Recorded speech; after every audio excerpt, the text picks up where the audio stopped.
Neat ಪರೀಕ್ಷೆಯ ಪ್ರಶ್ನೆ ಪತ್ರಿಕೆ ಸೋರಿಕೆ ಹಗರಣ ಖಂಡಿಸಿ ಪ್ರತಿಭಟಿಸ್ತಾ ಇದ್ದವರ ಮೇಲೆ ಪೊಲೀಸರ ಲಾಠಿ ಚಾರ್ಜ್.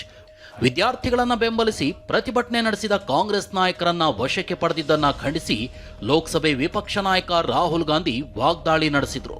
ದೆಹಲಿಯ ಎಐಸಿಸಿ ಕಚೇರಿಯಲ್ಲಿ ಸುದ್ದಿಗೋಷ್ಠಿ ನಡೆಸಿದ ರಾಹುಲ್ ಗಾಂಧಿ, ಕೇಂದ್ರ ಸರ್ಕಾರ ನಮ್ಮ ಶಿಕ್ಷಣ ವ್ಯವಸ್ಥೆಯನ್ನೇ ಸರ್ವನಾಶ ಮಾಡಿದೆ ಅಂದ್ರು. ಇನ್ನು ನೀಟ್ ಅಕ್ರಮದಿಂದ ವಿದ್ಯಾರ್ಥಿಗಳು ಆತ್ಮಹತ್ಯೆ ಮಾಡಿಕೊಂಡಿದ್ದಾರೆ. ಇದೇ ಕಾರಣಕ್ಕೆ ಕೇಂದ್ರ ಶಿಕ್ಷಣ ಸಚಿವ ಧರ್ಮೇಂದ್ರ ಪ್ರಧಾನ್ ರಾಜೀನಾಮೆಗೆ ಆಗ್ರಹಿಸಿದ್ದಾರೆ. ಆದರೆ ವಿದ್ಯಾರ್ಥಿಗಳ ಮೇಲೆ ಹೀಗೆ ಹಲ್ಲೆ ಮಾಡಿದ್ದು ಸರಿಯಲ್ಲ ಅಂತ ರಾಹುಲ್ ಗಾಂಧಿ ಗುಡುಗಿದ್ದಾರೆ. सुपरफिशियली दिख रहा है कि 152 पेपर लीक हुए हैं पिछले 10 साल में. 7.5 करोड़ युवाओं का नुकसान होता है, मगर पिछले 10 साल में एक भी कन्विक्शन नहीं हुआ. एक भी व्यक्ति का कन्विक्शन नहीं हुआ. ಇನ್ನು ವಿದ್ಯಾರ್ಥಿಗಳ ಬೇಡಿಕೆಗಳಿಗೆ ನಮ್ಮ ಸಂಪೂರ್ಣ ಬೆಂಬಲ ಇದೆ ಅಂತ ರಾಹುಲ್ ಗಾಂಧಿ ಹೇಳಿದ್ರು. ಜೊತೆಗೆ ಕೇಂದ್ರ ಸರ್ಕಾರಕ್ಕೆ ಲೋಕಸಭೆ ವಿಪಕ್ಷ ನಾಯಕ 3 ಬೇಡಿಕೆಗಳನ್ನಿಟ್ರು. Is the Mr. Dharmendra Pradhan, who has failed as an education minister, who is known to be corrupt, should be relieved of his duties. The people who ordered it and the people who executed it should be made accountable. To apologize to the students for what has happened. NEET ಪ್ರಶ್ನೆ ಪತ್ರಿಕೆ ಸೋರಿಕೆ ಹಗರಣದ ಹೊಣೆ ಹೊತ್ತು ಕೇಂದ್ರ ಸಚಿವ ಧರ್ಮೇಂದ್ರ ಪ್ರಧಾನ್ ರಾಜೀನಾಮೆ ಕೊಡಬೇಕು ಅಂತ ವಿರೋಧ ಪಕ್ಷಗಳ ಪಟ್ಟು ಮತ್ತಷ್ಟು ಬಿಗಿಯಾಗಿದೆ. ದೆಹಲಿಯಲ್ಲಿ ಸಂಸತ್ ಭವನದ ಬಳಿ ಕಪ್ಪು ಬಟ್ಟೆ ಧರಿಸಿ ಬಂದ ಕಾಂಗ್ರೆಸ್, ಸಮಾಜವಾದಿ ಪಕ್ಷ ಹಾಗೂ ಇತರೆ ವಿರೋಧ ಪಕ್ಷದ ನಾಯಕರು ಪ್ರತಿಭಟನೆ ನಡೆಸಿದ್ರು. ಕೇಂದ್ರ ಸಚಿವ ಧರ್ಮೇಂದ್ರ ಪ್ರಧಾನ್ ರಾಜೀನಾಮೆ ಕೊಡಬೇಕು, ವಿದ್ಯಾರ್ಥಿಗಳ ಮೇಲೆ ಲಾಠಿ ಚಾರ್ಜ್, ಅಶ್ರುವಾಯು ಪ್ರಯೋಗಿಸಿದವರ ವಿರುದ್ಧ ಕ್ರಮ ಆಗಬೇಕು ಅಂತ ಆಗ್ರಹಿಸಿದ್ರು. ಇದೇ ವೇಳೆ ಪ್ರಧಾನಿ ಮೋದಿ, ಕೇಂದ್ರ ಸರ್ಕಾರ ಹಾಗೂ ಧರ್ಮೇಂದ್ರ ಪ್ರಧಾನ್ ವಿರುದ್ಧ ಧಿಕ್ಕಾರ ಘೋಷಣೆ ಕೂಗಿದ್ರು.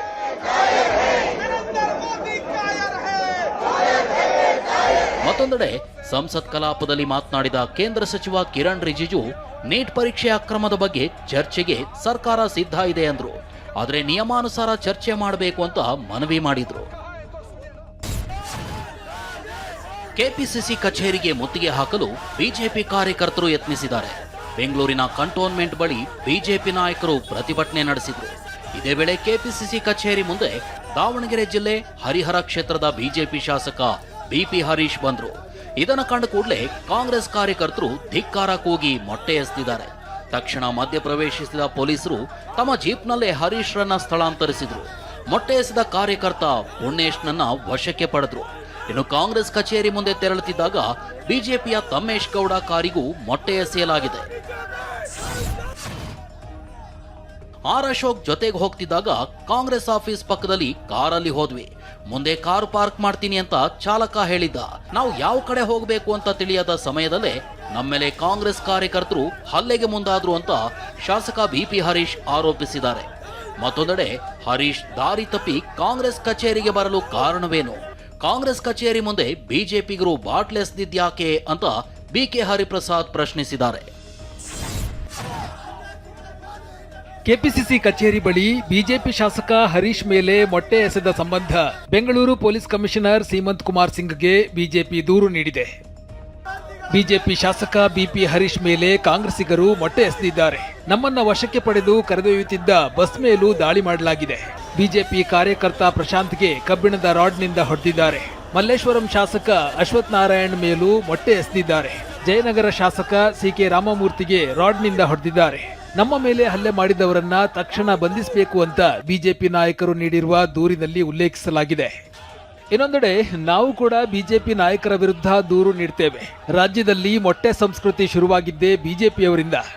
ನಮ್ಮ ಕಾರ್ಯಕರ್ತರು ಸ್ವಯಂ ರಕ್ಷಣೆಗಾಗಿ ಮೊಟ್ಟೆ ಎಸೆದಿದ್ದಾರೆ ಅಂತ ಬೆಂಗಳೂರಿನಲ್ಲಿ ಕೆಪಿಸಿಸಿ ಅಧ್ಯಕ್ಷ ಬಿಕೆ ಹರಿಪ್ರಸಾದ್ ಕೌಂಟರ್ ಕೊಟ್ಟಿದ್ದಾರೆ. ದಾರಿ ತಪ್ಪಿದ ಮಗ ಹರೀಶು ದಾರಿ ತಪ್ಪಿ ಕಾಂಗ್ರೆಸ್ ಆಫೀಸ್ಗೆ ಬರಬೇಕಾದ್ರೆ ಕಾರಣ ಏನು? ಸೊ ಇವೆಲ್ಲ ಕಾಂಗ್ರೆಸ್ ಪಕ್ಷದ ಮೇಲೆ ಅಕ್ರಮ ಆದರೆ, ದಾಳಿ ಆದರೆ ಅವು ನಾವೆಲ್ಲ ಸಹಿಸ್ಕೊಂಡಿರ್ಬೇಕು ಅಂತ. ಕಾಂಗ್ರೆಸ್ ಕಾರ್ಯಕರ್ತರು ನಾವು ಸಹಿಸ್ಕೊಂಡಿರ್ತೀವಿ. ಕಾಂಗ್ರೆಸ್ ಕಾರ್ಯಕರ್ತರು ಇದನ್ನು ಭಾಳ ಪವಿತ್ರವಾದ ಮಂದಿರ ಅಂತ ತಿಳ್ಕೊಂಡಿದ್ದಾರೆ. ಅವ್ರು ಯಾರೂ ಸಹ ಸಹಿಸ್ಕೊಳ್ಳೋದಿಲ್ಲ. ನಮ್ಮ ಕಾರ್ಯಕರ್ತರದ್ದು ಏನಂದ್ರೆ ನ್ಯೂಟನ್ಸ್ ಲಾ. ಅವ್ರು ಎಲ್ಲಿ ಮೊಟ್ಟೆ ಎಸೆದ್ರು ಆ ಮೊಟ್ಟೆ ತಗೊಂಡು ಅವ್ರಿಗೆ ವಾಪಸ್ ಹಾಕಿದ್ರು, ನೀವು ತಿನ್ರಿ ನಾವು ತಿನ್ನಲ್ಲ ಅಂತ. ಇನ್ನು ಪ್ರತಿಭಟನೆ ಮಾಡಿದ್ದ ನಮ್ಮನ್ನ ಅರೆಸ್ಟ್ ಮಾಡಿದ ಮೇಲೆ ಇದ್ದಕ್ಕಿದ್ದಂತೆ ಬಸ್ ಕೆಪಿಸಿಸಿ ಕಚೇರಿ ಮುಂದೆ ನಿಂತು ಹೋಗಿತ್ತು. ಇದ್ದಕ್ಕಿದ್ದಂತೆ ಮೊಟ್ಟೆ, ಲಾಂಗ್, ದೊಣ್ಣೆ ಹೇಗೆ ಬಂತು ಅಂತ ವಿಪಕ್ಷ ನಾಯಕ ಆರ್ ಅಶೋಕ್ ವಾಗ್ದಾಳಿ ನಡೆಸಿದ್ದಾರೆ. ಇದಕ್ಕೆ ಟಾಂಗ್ ಕೊಟ್ಟ ಬಿಕೆ ಹರಿಪ್ರಸಾದ್ ಆರ್ ಅಶೋಕ್ಗೆ ಸುಳ್ಳು ಹೇಳುವುದರಲ್ಲಿ ನೊಬೆಲ್ ಪ್ರಶಸ್ತಿ ಸಿಗುತ್ತೆ ಅಂದ್ರು.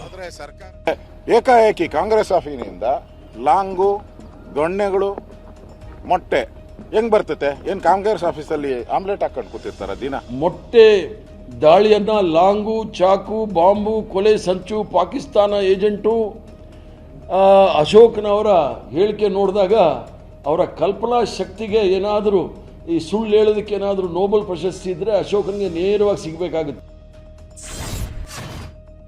ದೆಹಲಿಯಲ್ಲಿ ಪ್ರತಿಭಟನಾ ನಿರತ ವಿದ್ಯಾರ್ಥಿಗಳ ಮೇಲೆ ಪೊಲೀಸರು ಲಾಠಿ ಚಾರ್ಜ್ ಮಾಡಿದ ಪ್ರಕರಣದಲ್ಲಿ ದೆಹಲಿ ಹೈಕೋರ್ಟ್ ವಿಚಾರಣೆ ನಡೆಸಿದೆ.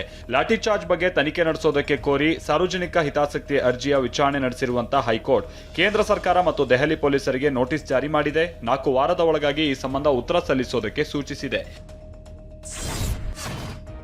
ರಾಜ್ಯಸಭೆಯಲ್ಲೂ ನಿಯಮದಂತೆ ಪ್ರಶ್ನೆ ಪತ್ರಿಕೆ ಸೋರಿಕೆ ವಿಷಯದ ಬಗ್ಗೆ ಚರ್ಚೆಗೆ ಸಿದ್ಧ ಅಂತ ಸಂಸದೀಯ ವ್ಯವಹಾರಗಳ ಸಚಿವ ರಿಜಿಜು ಹೇಳಿದ್ರು. ಆದರೆ ಮೊದಲು ಧರ್ಮೇಂದ್ರ ಪ್ರಧಾನ್ ರಾಜೀನಾಮೆ ನೀಡಲಿ, ಧರ್ಮೇಂದ್ರ ಪ್ರಧಾನ್ ರಾಜೀನಾಮೆ ನೀಡೋವರೆಗೆ ಬೇರೆ ಚರ್ಚೆ ನಡೆಸಲ್ಲ ಅಂತ ಮಲ್ಲಿಕಾರ್ಜುನ ಖರ್ಗೆ ಪಟ್ಟು ಹಿಡಿದ್ರು.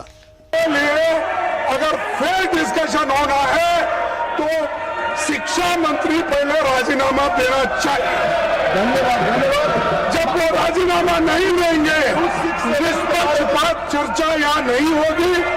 इसीलिए अगर निष्पक्षपात चर्चा होना तो मैं रिक्वेस्ट करता हूँ गवर्नमेंट को वो रिजिग्नेशन दिलाए. ನೀಟ್ ಪ್ರಶ್ನೆ ಪತ್ರಿಕೆ ಸೋರಿಕೆ ವಿರುದ್ಧದ ವಿದ್ಯಾರ್ಥಿಗಳ ಹೋರಾಟ ಬೆಂಬಲಿಸಿರುವ ರಾಹುಲ್ ಗಾಂಧಿ ವಿರುದ್ಧ ಕೇಂದ್ರ ಆರೋಗ್ಯ ಸಚಿವ ಜೆಪಿ ನಡ್ಡಾ ವಾಗ್ದಾಳಿ ನಡೆಸಿದ್ದಾರೆ. ರಾಹುಲ್ ರಾಜಕೀಯ ಲಾಭ ಪಡೆಯೋದಕ್ಕೆ ಪ್ರಯತ್ನ ಪಡ್ತಿದ್ದಾರೆ. ವಿದ್ಯಾರ್ಥಿಗಳ ಸಮಸ್ಯೆಗಳನ್ನು ರಾಜಕೀಯಗೊಳಿಸಬಾರದು. ಸಂಸತ್ನ ಉಭಯ ಸದನಗಳಲ್ಲಿ ಚರ್ಚೆಗೆ ನಾವು ಸಿದ್ಧ ಇದ್ದೀವಿ. ಸೋನಂ ವಾಂಗ್ಚುಕ್ ಪತ್ರಕ್ಕೂ ಶೀಘ್ರವೇ ಪ್ರತಿಕ್ರಿಯಿಸ್ತೀವಿ. ರಾಹುಲ್ ಗಾಂಧಿ ಮಾಡಿರುವ ಆರೋಪಗಳ ಬಗ್ಗೆ ತನಿಖೆ ಮಾಡಲಾಗುತ್ತೆ ಅಂತ ದೆಹಲಿಯಲ್ಲಿ ಜೆಪಿ ನಡ್ಡಾ ಹೇಳಿದ್ರು. ಜುಲೈ 20ರಂದು ನಡೆದ ಪ್ರತಿಭಟನೆಯನ್ನ ಸಿಜೆಪಿ ಸ್ವಾತಂತ್ರ್ಯ ನಂತರ ಭಾರತದಲ್ಲಿ ನಡೆದ ಅತಿ ದೊಡ್ಡ ಚಳುವಳಿ ಎಂದಿದೆ. ಇನ್ನು ಜುಲೈ 20ರಂದು ನಡೆದಿದ್ದು ಕೇವಲ ಟ್ರೈಲರ್ ಅಷ್ಟೇ. ಸರ್ಕಾರ ಒಪ್ಪದಿದ್ರೆ ಲಕ್ಷಾಂತರ ಜನರು ದೆಹಲಿಗೆ ಬರ್ತಾರೆ ಅಂತ ಸಿಜೆಪಿ ಎಚ್ಚರಿಕೆ ನೀಡಿದೆ. We have said this very clearly. What happened on 20th was a trailer. If the government doesn't agree, millions more will come to Delhi because this time will not hold back, will not stay silent.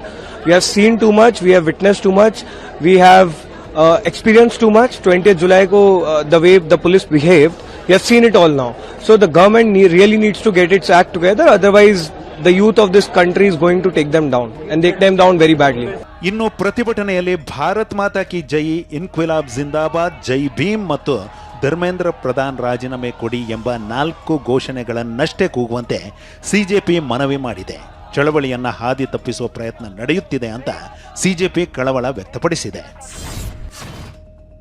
ಕೇಂದ್ರ ಸರ್ಕಾರ ನಮ್ಮ ಜೊತೆ ಮಾತುಕತೆಗೆ ಮುಂದಾಗಿತ್ತು. ಈ ಬಗ್ಗೆ ಪೊಲೀಸರು ನಮ್ಮನ್ನ ಸಂಪರ್ಕಿಸಿದ್ರು. ಆದರೆ ನಾವು ಯಾರ ಕಚೇರಿಗೂ ಹೋಗುವುದಿಲ್ಲ ಅಂತ ಸಿಜೆಪಿ ಮುಖ್ಯ ವಕ್ತಾರ ಸೌರವ್ ದಾಸ್ ಹೇಳಿದ್ದಾರೆ.